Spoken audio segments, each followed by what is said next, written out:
Hingga saat ini, virus COVID-19 telah memakan banyak korban, Buya.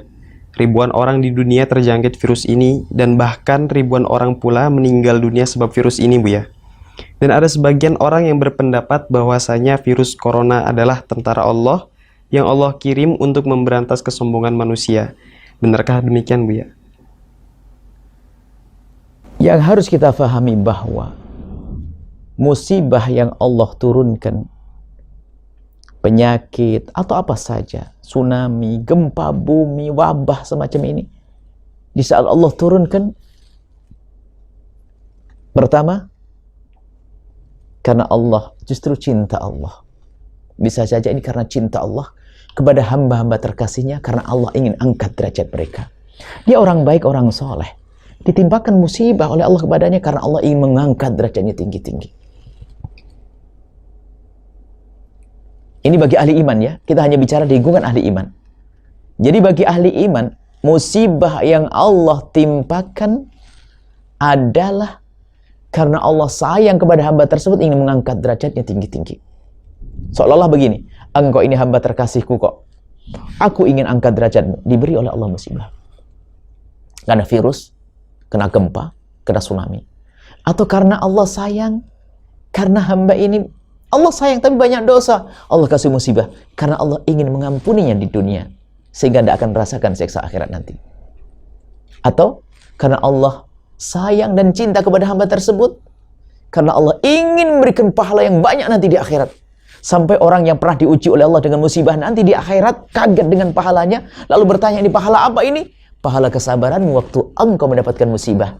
Lalu seorang hamba berkata, ya Allah, kalau memang pahalanya musibah saya semacam ini, saya ingin selama hidup saya kena musibah. Artinya apa? Bagi ahli iman, semuanya baik. Tapi bagi orang yang tidak beriman, itu adalah muqaddimah hukuman di dunia sebelum hukuman di akhirat. Muqaddimah hukuman di dunia sebelum di akhirat. Baik, sekarang kita bicara di wilayah ahli iman saja, ahli la ilaha illallah. Di saat tertimpa musibah karena Allah ingin mengampuni dosanya, atau mengangkat derajatnya, atau memberikan pahala yang berlipat ganda.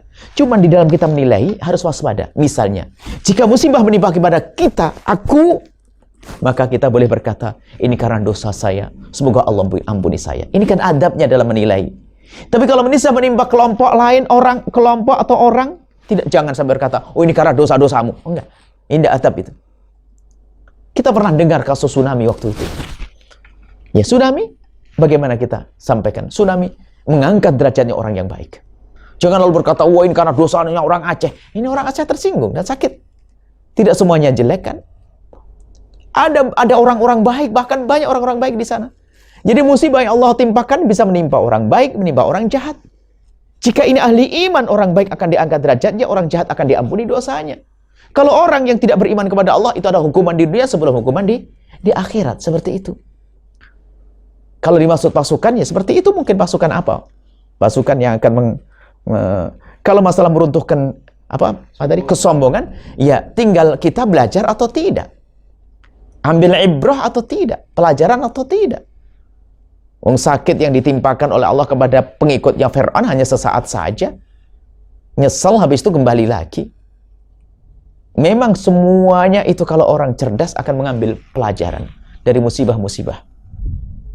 Akan tapi, ingat, jika di kalangan ahli la ilaha illallah, jangan menilai orang dengan penilaian yang menyakitkan. Yaitu tadi mengatakan bahasanya, wah ini karena dosa-dosanya orang Cirebon, orang Madura, orang ini. Nggak boleh begitu. Akan tapi, ya semoga Allah mengangkat derajatnya mereka, Allah muliakan mereka, selesai. Kan begitu, memang hakikatnya semacam itu. Bisa saja gempa yang menimpa Jogja waktu itu karena Allah sayang kepada beberapa hamba terkasihnya di sana. Dia orang baik, soleh, tidak banyak dosa, akan diangkat derajatnya. Atau karena Allah ingin mengampuni, ada orang dosa di sana, ahli la ilaha illallah. Atau karena Allah ingin memberikan pahala, kan begitu. Jangan serta-merta kalau ada musibah lalu kita menghinakan orang yang tertimpa musibah.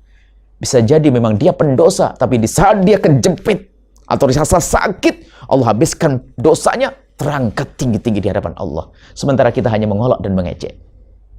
Tapi bagi orang yang tidak beriman, mari beriman agar Anda mendapatkan kemuliaan. Yang tidak beriman kepada Allah, maka penyakit, musibah yang Allah berikan di dunia adalah muqaddimah musibah nanti di akhirat. Semoga Allah menguatkan iman kita semuanya. Dan yang belum masuk wilayah la ilallah, semoga menjadi ahli la ilallah. Semoga Allah mengampuni semuanya, mengangkat derajat semuanya, dan berikan pada semuanya pahala yang tinggi. Dan semoga Allah memberikan kesehatan, menjauhkan kita dari segala malapetaka dan penyakit.